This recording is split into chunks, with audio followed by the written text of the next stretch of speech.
Mesdames et messieurs, c'est un plaisir pour moi de vous retrouver encore aujourd'hui pour présenter l'émission La vie chrétienne. Et nous avons un thème tout particulier qui concerne la jeunesse. Il s'agit du célibat. Le célibat, qu'est-ce que c'est? Est-ce qu'on peut être célibataire et être heureux? Dis-moi. Ok, d'accord. On aura l'occasion d'en savoir plus avec notre invitée, Mylène. Elle va avoir l'occasion de se présenter elle-même. Je crois qu'elle va nous encourager. Et sans plus tarder, je reçois l'invitée Mylène. Suivez-moi. Nous sommes en présence de notre invitée et comme je vous l'ai dit, nous allons aborder le thème du célibat. C'est un thème très important qui fait couler beaucoup d'encre et de salive. Alors, sans plus tarder, nous allons donner la parole à notre invitée du jour. Elle s'appelle Mylène. Je vous laisse le temps de la découvrir. Mylène, bonjour. Bonjour. Comment tu vas? Je vais bien, merci. Bon, nous sommes très contents de te recevoir sur le plateau de La vie chrétienne. Enchantée, ça me fait plaisir également. Nous savons que tu viens de très loin, nous n'allons pas dire exactement d'où, mais nous avons privilégié de te recevoir sur notre plateau. Merci. Oui, et les téléspectateurs aussi. Je vous rassure que Mylène, elle a beaucoup de choses à vous dire, vous allez être surpris. Peut-être vous avez déjà écouté plusieurs choses qui concernent le célibat, vous avez lu beaucoup d'ouvrages, mais vous n'avez jamais perçu le célibat d'une certaine façon. Et avec Mylène, nous allons découvrir ce que c'est que le célibat. C'est quoi même être célibataire? Avant d'y arriver, présente-toi, dis-nous, est-ce que tu es mariée, est-ce que tu es célibataire? Alors, je m'appelle Mylène Kamdem, donc comme ça a été dit. Je suis célibataire, je suis maman d'un petit garçon de 9 ans. Avant toute chose, je suis enfant de Dieu né de nouveau. Pour ceux qui ne savent pas c'est quoi né de nouveau, donc j'ai accepté Jésus-Christ dans ma vie comme mon Seigneur et Sauveur personnel et je marche avec lui tous les jours. Plaire, enfin, on vit une histoire d'amour, voilà, vu qu'on parle de l'amour d'ici aujourd'hui. Ah ouais. Donc comme je l'ai dit précédemment, je suis célibataire parce que je ne partage ma vie avec personne. Et c'est quoi le célibat? Oui, j'ai demandé tout à l'heure, c'est quoi le célibat? On va directement dans le vif du sujet. Un célibataire ou une célibataire, c'est une personne qui n'est pas engagée officiellement dans une relation maritale avec une autre personne de sexe différent. Donc, une femme qui est seule, qui n'est pas mariée officiellement, est célibataire. Une femme qui a perdu son mari est célibataire. Et une femme qui est divorcée est célibataire. Une femme qui vit avec un homme qui ne l'a pas épousé est célibataire. Et j'ai vraiment envie de dire qu'une femme qui n'a été que dotée est célibataire. Ça peut choquer certaines personnes. Mais oui, parce que une personne est considérée comme célibataire dans la mesure où si elle est amenée à remplir un document officiel, elle ne peut pas en toute légitimité cocher la case mariée. Et qui dit marié dit avoir un acte d'état civil notamment. Donc voilà ce que moi je considère comme célibataire. Nous n'avons même pas encore fait la moitié de l'émission que nous avons déjà beaucoup de choses que nous découvrons avec Mylène. S'il te plaît, Mylène, est-ce que tu penses vraiment que on peut être heureux en tant que célibataire, surtout quand l'âge avance après 30, 40 ans?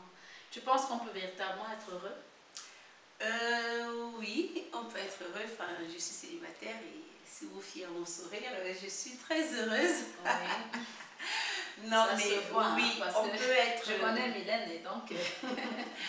On peut être heureux en étant célibataire. Après, je dirais que c'est aussi un état d'esprit mais c'est possible, ça se travaille. C'est vrai qu'on est dans une société où on a une injonction selon laquelle il faut être marié et c'est même très bien, la Bible le dit, il n'est pas bon que l'homme soit seul. Donc le mariage est une institution divine, mais avant toute chose, le mariage aussi c'est une grâce. La Bible dit, celui qui trouve une femme trouve le bonheur, c'est une grâce qu'il obtient de l'Éternel. Cela veut dire que c'est une grâce, ce n'est pas un concours, ce n'est pas malheureusement quelque chose qu'on peut faire par soi-même, c'est une grâce. Et une grâce, c'est quelque chose d'immérité, c'est quelque chose qui nous arrive. On n'a pas à faire quelque chose pour mériter la grâce. La grâce, c'est la grâce. Voilà, je ne saurais pas comment la définir mieux. Donc, si on n'est pas marié, on n'est pas maudit, Si on n'est pas marié, on n'a pas échoué. Si on n'est pas marié, on n'est pas moins qu'une personne. Oui. Et donc, sachant ça, bah, ça veut dire qu'on n'a pas de problème. Et donc, si on n'a pas de problème, bah, du coup, on est bien dans sa peau. Oui, mais il y a le regard de la famille. Comment est-ce qu'on gère tout ça? Et comment est-ce qu'on y arrive en fait? Alors, déjà, il faut connaître son identité. C'est très important. Il faut savoir qui on est. Et quand on sait qui on n'est plus tributaire de ce que les gens pensent de nous que nous sommes. Qui suis-je et qui Dieu dit que je suis? C'est très important. Dieu dit que je suis sa fille chérie. Il m'aime. Il m'a fait parfaite. Enfin, du moins, il a fait de moi une créature merveilleuse. Je n'ai aucun problème. J'aime Dieu de tout mon cœur. Et puis aussi, après, je sais que c'est un peu plus facile pour les femmes que pour les hommes de dire que Christ est mon époux. En tant que célibataire, je suis l'épouse de Christ, puisque Dieu dit qu'il viendra me prendre pour m'amener avec lui. Donc, le regard des autres, en fait, comment est-ce qu'on arrive à leur dire, mais arrêtez de me avant harceler, de dire aux autres, il faut déjà se le dire à soi. Ah, d'accord. Parce qu'on ne peut pas gérer le regard des autres si on ne sait pas qui on est. Oui, si on le problème, pas bon regard sur le problème n'est pas toujours les autres, le problème est souvent nous. Souvent, on a tendance à dire, oui, mais les gens disent que je suis célibataire, mais c'est parce que déjà, tu es hanté par ton célibat que tu penses même que les gens le disent. Et puis, quand tu sais qui tu es, quand tu es bien dans tes bottes, même les personnes qui viendront te faire des réflexions du genre, tu te maries quand? Bah, tu peux lui demander, tu perds du poids quand? J'aime souvent renvoyer des pics aux gens pour les renvoyer à eux-mêmes. Par exemple, quelqu'un peut venir me demander, bah, Minette, qu'est-ce que tu attends pour te marier? Je dis, bah, le jour où tu vas m'amener un mari, j'y vais demain. Donc, il y a aussi, il ne faut pas laisser... Oui, il y a souvent ce genre de questions. Il y a souvent ce genre de questions, ou même l'âge passe, quand est-ce que tu vas faire tes enfants? Enfin, ce n'est pas des questions, déjà, j'ai envie de dire, ce n'est pas des questions qu'on pose. Et il faut savoir remettre les personnes qui nous posent ces questions-là à leur place. Ne pas leur donner toujours cette légitimité d'entrer dans notre vie. On n'est pas déjà sur la terre. Dieu ne nous a pas créés pour nous marier. J'ai envie de le dire. Dieu ne nous a pas créés pour nous marier. Dieu ne nous a pas créés pour avoir des enfants. Dieu ne nous a pas créés pour avoir un bon travail. Dieu nous a créés pour le servir, pour l'aimer et le servir, pour le suivre. Les personnes ne vont pas te demander même déjà où est-ce que tu en es dans ta marche avec Dieu, où est-ce que tu en es, pourquoi, si je suis mariée et que je meurs aujourd'hui, bah, j'irai où? J'irai probablement en enfer si je n'ai pas Jésus dans ma vie, ou si ma vie n'est pas en règle avec Dieu, ou s'il y a autant de choses. Donc le mariage n'est pas la finalité, le mariage c'est un chemin. Donc si on n'est pas marié, on a tellement de choses à faire. Entre-temps, il y a Dieu à s'occuper de ses affaires, il y a même la famille à s'occuper d'eux, enfin, il y a tellement de choses à faire. Le problème, c'est quand on commence à mettre son focus sur le mariage. Je suis célibataire aujourd'hui et je sais que ce n'est pas évident. Je ne veux même pas minimiser le célibat parce que le célibat est difficile parfois. Il y a des moments où on se sent seul, on veut rentrer à la maison, trouver un chéri, une chérie avec qui on va partager la journée, avec qui... Donc je ne minimise pas le célibat et je sais qu'il y a ces défis. Mais à côté de ça, je dis aussi que c'est quelque chose qui ne dépend pas forcément de nous, peut-être nous les femmes. Parce qu'une femme ne va pas aller courtiser un homme, même si aujourd'hui on est dans une société très féministe, avec toutes les valeurs du monde qu'il y a aujourd'hui. Mais une femme, c'est assez osé pour une femme. Voilà, c'est ça. Peut-être une femme peut envoyer quelques signaux assez discrets. Mais il faut encore que, oui, mais il faut encore même que les petits signaux discrets soient perçus pour que le frère, voilà. Donc c'est compliqué. Et donc en tant que femme, quand tu sais que tu n'as pas tu n'as pas la main dessus, il vaut mieux laisser à Dieu de faire son travail et de croire Dieu même dans les promesses qu'il nous a faites. Et c'est ça qui va éviter aussi d'aller entrer dans des mariages compliqués. Là, tu dis quelque chose d'important.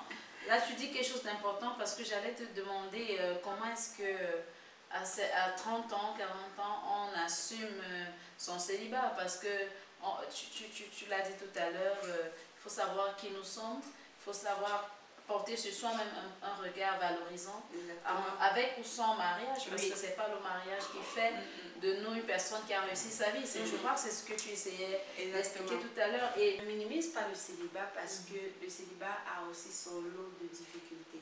Plus on grandit, plus on entre dans la vie d'adulte, on veut s'accomplir. C'est légitime de vouloir se marier. C'est légitime de vouloir avoir des enfants. Justement, je voulais savoir si à un moment donné, tu n'as pas pensé au mariage, ou bien tu as toujours pensé comme ça, tu as toujours dit, bon, le mariage, si ça vient, tant pis, si ça vient pas, tant mieux, je me concentre sur ma foi. Mais est-ce que ça a toujours été comme ça, ou alors il y a des moments où on a vraiment un ras-le-bol, et à un moment vraiment, j'ai entendu des jeunes parler à un moment même de dépression. C'est-à-dire, ils ont l'impression qu'ils se sentent totalement inutiles, ils se sentent totalement dépaysés, parce que quoi qu'on fasse, il y a un moment donné, on fait face à une certaine réalité et on regarde les choses en face, quoi. Maintenant, est-ce que tu es passé par une certaine crise et tu as surmonté cela, ou tu as toujours pensé que le célibat n'est pas une malédiction? Alors, je n'ai jamais pensé que le célibat était une malédiction. Et je n'ai jamais... Il y a deux choses. Moi, il y a certains célibataires, ça fait longtemps qu'ils sont célibataires et à un moment, ils se résignent. Moi, je ne suis pas dans la résignation. Je vais me marier très prochainement par la grâce de Dieu. Je n'ai jamais été dans la résignation. Après, il y a des moments, il y a des phases dans sa vie où on peut à un moment se dire, est-ce que ça va vraiment arriver? Mais c'est toujours de remettre son bon focus. Et même ces périodes-là, il faut demander vraiment à Dieu la force de les gérer. En tant que femme, il y a des périodes dans la vie d'une femme où il y a des pics hormonaux qui montent, qui descendent. Déjà, nous les femmes, on a beaucoup de cycles hormonaux et c'est pas souvent évident de gérer ça. Mais c'est des moments aussi, il faut prendre le temps avec Dieu et connaître même son cycle, connaître comment son cycle évolue et savoir déjà, ah, là je suis dans ma période prémenstruelle, donc j'ai peut-être le syndrome prémenstruel qui vient avec son lot d'émotions. Après il y a la période menstruelle qui vient aussi avec son lot d'émotions. Après il y a la période d'ovulation qui vient aussi avec son lot de dérèglement hormonal. Quand on connaît son cycle, on peut aussi mieux gérer en fait ses hauts et ses bas parce que c'est on sait à quoi s'attendre. Et même on sait qu'on les prévient. Voilà, moi, il y a des on anticipe effectivement. Donc il y a des périodes où on sait que là je suis dans une période où émotionnellement je vais être ça va vraiment aller dans tous les sens. Donc, comment est-ce que je fais pour me calmer? Comment est-ce que... Donc, quand tous ces choses... Mais qu'est-ce que tu fais concrètement? Alors, c'est propre à chacun. Est-ce que tu vas te balader? Est-ce que tu prends... Moi, je sais qu'il y a souvent des personnes qui vont dire il faut faire la danse, il faut faire du sport, il faut faire ceci. Moi, je ne fais pas de sport. Donc, j'aime pas donner des il faut pas aux gens. J'aime que les gens s'écoutent. Il y a des personnes qui vont beaucoup manger pendant cette période-là. Bah, si tu manges beaucoup, fais-toi plaisir, mange. Ne te rends pas la vie difficile parce que la vie est déjà assez compliquée. Si tu as envie, si tu es dans un moment où tu sais que ce qui me fait du bien à ce moment-ci, c'est de dormir, bah vas-y, dors. Écoute, connais ton cycle, connais ce que ton corps te demande et va et travaille avec ton corps. Ne subis pas ton corps en fait. Ne cherche pas à faire comme quelqu'un d'autre. Voilà. Si quelqu'un te dit moi je fais du sport et que tu essaies et que tu vois que c'est le sport qui t'aide, bah vas-y, fais du sport. Si tu penses que à ce moment-là tu as envie de voir tes copines ou voir tes amis, vas-y. Si tu penses que c'est un moment où tu as envie d'être voilà, dans ton canapé à regarder un film, en tout, écoute, moi j'encourage vraiment les personnes à s'écouter et à se connaître. Et c'est pour ça que je parlais de l'identité tout à l'heure, de vraiment rentrer au qui suis-je? Que dit Dieu de moi? Comment je fonctionne? Apprenons et faisons taire aussi les voix de la société. Parce que parfois, on écoute tellement le bruit des autres qu'on n'écoute pas la voix en nous qui nous parle en fait. Donc, il faut vraiment connaître son corps, se connaître et savoir exactement... Et même quand on lit la Bible, on se rend compte que quand on médite aussi la Bible, on se rend compte qu'il y a tellement d'astuces, de choses qui sont données à l'intérieur. Donc, c'est un peu ce que je peux dire. Est-ce que le célibat, en fait, peut être considéré comme une opportunité? Quand je lis, par exemple, 32 à 33, qui dit « Or, je voudrais que vous fussiez sans inquiétude. Celui qui n'est pas marié s'inquiète des choses du Seigneur, des moyens de plaire au Seigneur. Et celui qui est marié s'inquiète des choses du monde, des moyens de plaire à sa femme. » En fait, est-ce que le célibat est une opportunité? C'est pas dire que les chrétiens, les mariés ne plaisent pas au Seigneur, mais peut-être que c'est une opportunité de davantage être disponible pour le Seigneur. Je ne sais pas. Alors, si tu peux nous aider à comprendre. C'est vrai que quand on est célibataire, on a cette liberté qui n'a pas de prix. Qui n'a pas de prix parce que quand on veut faire quelque chose, bah, on n'a pas à demander la permission ou même l'aval de quelqu'un ou ajuster un emploi de temps. Oui. Donc si par exemple je décide que bah, toute cette nuit je fais la nuit de prière, bah, je vais faire ma nuit de prière toute la nuit. Je ne vais pas devoir me dire ah, est-ce que en m'enfermant dans ma chambre et en priant toute la nuit, je vais déranger mon voisin, mon colocataire de chambre ou pas. Je n'ai pas ce problème-là. Ou quand je décide parfois de m'enfermer tout un week-end chez moi pour prendre une retraite, bah, je le fais sans avoir de permission à demander à qui que ce soit. Si je dis que je jeûne, voilà, si je dis que je jeûne, je ne prépare pas, voilà, ça ne perturbe personne. S'il y a un séminaire où j'ai envie d'aller, je vais juste peut-être voir mes dispositions à moi. Je n'ai pas à voir les dispositions de la maisonnée. Et si tu es appelé à évangéliser, qu'importe le ministère, que ce soit même appelé à évangéliser, ou même que ce soit juste même dans la louange, que ce soit même un ministère d'entraide, qu'importe ce que tu veux faire, à partir du moment où tu as juste à te dire, est-ce que je suis disponible lundi? Oui, je suis disponible lundi, tu prends ton sac, tu pars. Ça peut être même au-delà du ministère, ça peut être au-delà même de l'église, ça peut être que tu aimes quelqu'un qui aime voyager, il n'y a personne qui te contraint, tu vas. Parfois, on remarque en fait que ça pousse les jeunes chrétiens à se laisser courtiser par des non-croyants ou alors à relativiser avec les principes qu'ils avaient au départ. Il faut qu'ils craignent Dieu. Il y a parfois, c'est le médecin en fait. C'est-à-dire que la pression vient de la famille, la pression vient des amis, mais le médecin aussi te pousse à vouloir sortir de ton célibat. En fait, pour toi qui es chrétien, tu sais qu'il faut connaître l'homme après être marié. Et peut-être te dire non, pour éviter telle ou telle maladie, pour éviter, je crois, les myomes ou bien quoi que ce soit, il faut absolument que tu fasses un enfant. Et le Seigneur, entre-temps, lui, n'a pas encore pourvu pour un mari. Qu'est-ce que tu fais quand les hormones, justement, parlent contre toi et peut-être le médecin t'encourage? Tu es vraiment comme à la ligne rouge, là. Qu'est-ce qu'il faut faire? Il faut la franchir ou alors il faut continuer à attendre le tour de Dieu? Alors, c'est une question pertinente et moi j'aime être vraie et honnête quand je parle. Moi je me suis présentée tout à l'heure, j'ai dit que j'étais maman solo. Donc j'ai eu un passé et j'ai eu mon fils et c'est une grâce aussi pour moi. Donc pour les personnes qui sont célibataires et qui n'ont pas d'enfants, je comprends que ça puisse être encore un facteur multiplié en fait de pression pour vouloir se marier. Sarah est restée sans enfanter jusqu'à ses 90 ans et elle a mis au monde un enfant. Elisabeth, pareil. Voilà. Anne, la femme Rebecca, je crois. Anne, la femme de la maman de Samuel, aussi a accouché bien tardivement. Et on sert un Dieu. Moi, je dis toujours, la science, la médecine n'est pas une science exacte. C'est Dieu qui est le médecin par excellence. Et si Dieu a prévu de rétablir ton utérus qui avait été enlevé, si Dieu a prévu de te redonner la force, la vigueur pour que tu accouches à 42 ans, crois-moi que tu le feras. Mais le tout, c'est toujours de savoir qu'est-ce que Dieu attend de nous. Et je dis souvent, il faut faire parfois le deuil de ses rêves pour épouser le rêve de Dieu pour nous. Donc, ton vœu dans la vie, ton rêve aurait peut-être été d'être maman d'une famille nombreuse avec 5 enfants. Donc, il faut épouser les rêves de Dieu et savoir que les rêves de Dieu sont les meilleurs. On ne les comprend pas aujourd'hui, mais à la fin de la journée, on va les comprendre. Et aussi, comme j'ai dit en amont, Dieu ne nous a pas créés pour se marier, pour faire des enfants. Dieu nous a créés principalement pour réaliser ses projets et pour sa gloire. Amen. Et Dieu doit se glorifier dans tout ce qu'on est et dans tout ce qu'on fait. Et quand on lit la Bible, on se rend compte qu'il y a des hommes, on peut dire qu'ils n'ont jamais connu le bonheur sur cette terre. Oui. Mais ils ont œuvré à ce que la gloire de Dieu soit manifeste. Amen. Et si on connaît que Dieu est là aujourd'hui, c'est à cause de ces hommes-là qui ont tout sacrifié. Et qui n'avaient pas forcément tout. Et qui n'avaient même rien. C'est-à-dire qu'il y a eu des hommes qui ont été persécutés, tués, et il y en a encore dans le siècle présent. Qui n'ont même pas eu d'habitation, qui n'ont même pas eu de femme. Oui, et Jésus particulièrement, oui. il a accompli une mission et il est parti. En fait, ce que j'exprime, c'est que quand on décide de marcher avec le Seigneur, la vie chrétienne n'est pas facile.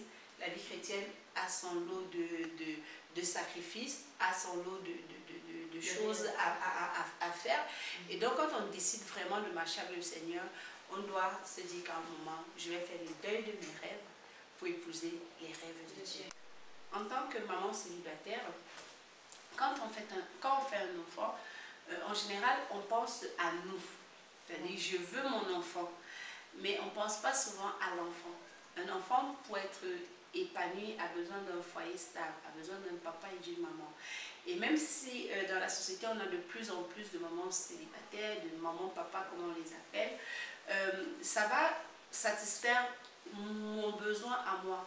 Mais est-ce que j'ai pensé à mon enfant? Est-ce que j'aime suffisamment mon enfant pour ne pas lui offrir ça? Parce que les enfants, c'est vraiment un besoin qui fait une grosse différence, même dans l'épanouissement d'un enfant, de savoir que j'ai un papa et j'ai une maman qui vivent dans la même maison et qui pourvoient ensemble à mon éducation.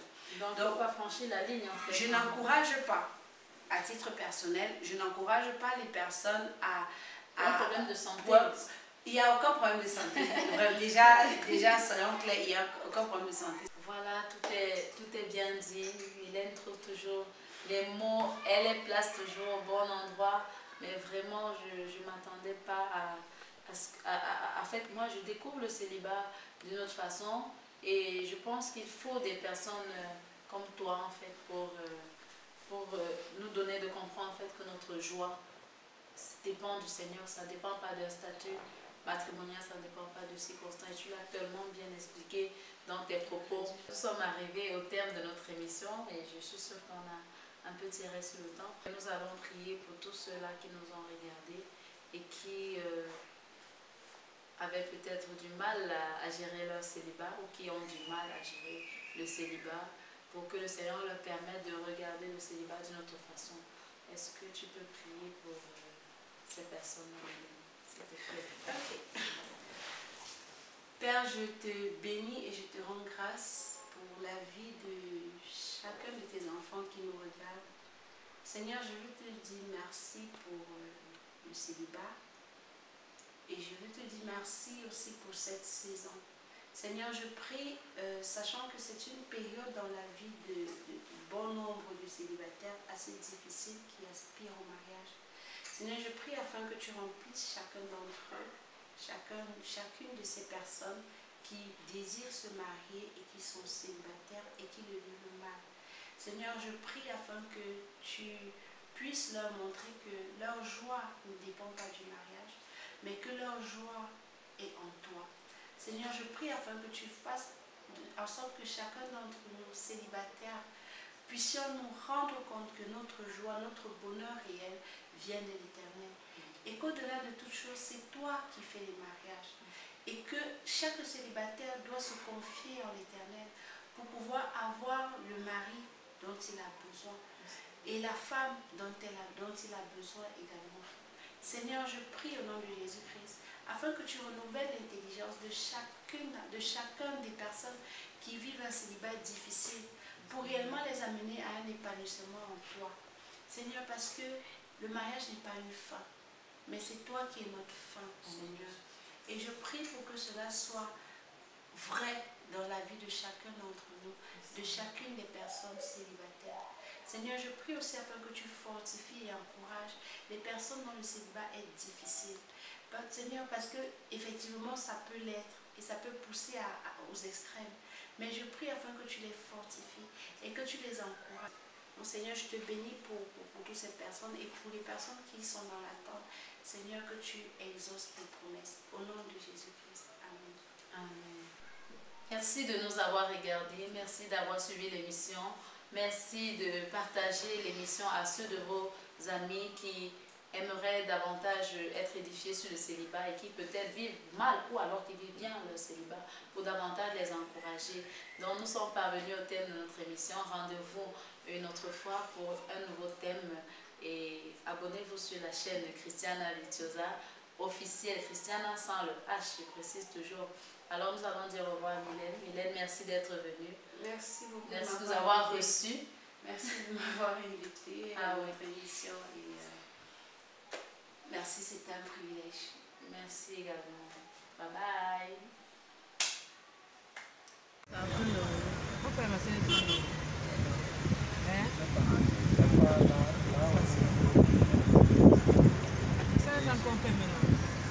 Celle she's